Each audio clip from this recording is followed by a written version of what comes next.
Hey everyone, it's Margaret Berry back again this week with another Tuesday tip. And this week I have a brand new variation of Hoedowns that you probably haven't seen before. And that's because I kind of came up with this the other day while I was doing Hoedowns as a switch up for that brain-body connection.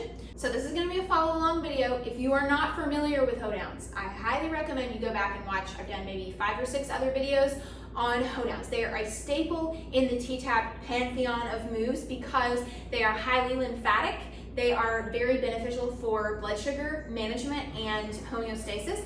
And it's also just really great for left-right brain and energy regulation and all that good stuff. So I hope that you enjoy this video. For this variation of Hoedowns, normally with Hoedowns we have our mitten hand.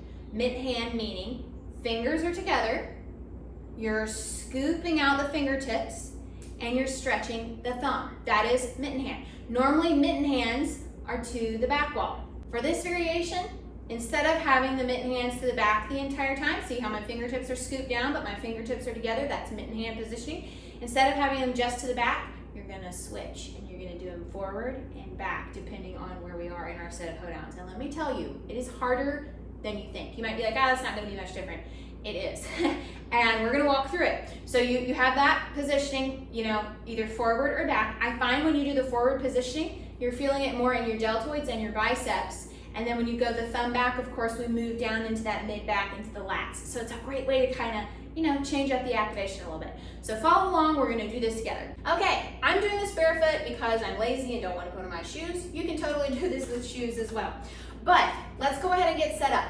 Knee bent out towards the little toe. This is the leg that's going to be lifting and tapping. Remember, it's like we're in a high heel shoe, tapping. That is very lymphatic in and of itself. We're also going to have our arms out, and like I said, we're going to be alternating, doing that thumb back and thumb forward. And then when it's time for the arms to come in, guess what? Palms forward. This hand's coming in, this hand's forward. Palms forward. So instead of coming in like this, both of them are palms forward. Ooh, yeah, you're gonna like this. Okay, let's go ahead and just run through, set on this side and a set on the other side, but we're gonna have a different twist for you on the other side. So ready? Here we go. So it's lift, 2, 3, 4, and make sure you're using good form. Okay, here we go. Palm forward, 2, 3, 4. Palm up, 2, 3, 4, and then palm forward. 2, 3, 4, and then we're gonna go thumb back for 2, palm forward for 2. You should start getting the hang of it now. Palm up for 2, palm forward for 2. Keep scooping those mid hands, don't let them get lazy. And now we're gonna go for singles. So it's up and palm forward out.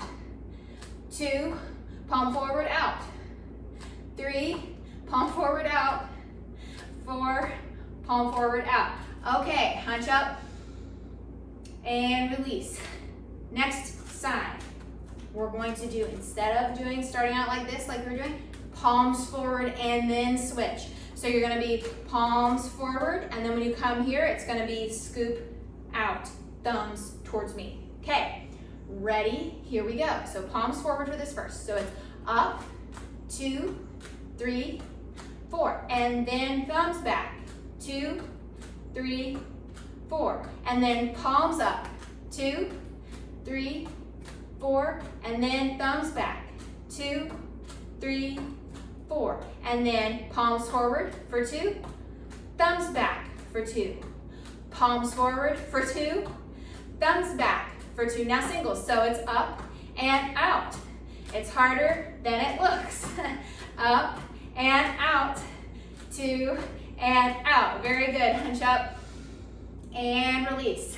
So I hope that that's just a fun little variation for you to try. I'd love to hear if you come up with anything fun in your hand positioning. It just changes it up a little bit, and it really, again, it emphasizes that brain-body connection. It will show you how disconnected you are when you're changing one thing in a move that you always do. When you switch that up and your brain's like, oh, okay, that's good. Finding those is really awesome. Well, I hope that you guys enjoyed this week's tip and that this was fun for you. I'd love to hear your feedback on this. As always, I'll be back next week with a brand new video. If you have any suggestions for moves or techniques that you'd like me to cover, feel free to comment below, and I would love to use those maybe in a future video that I film. Thanks as always for watching, and I'll see you guys next time.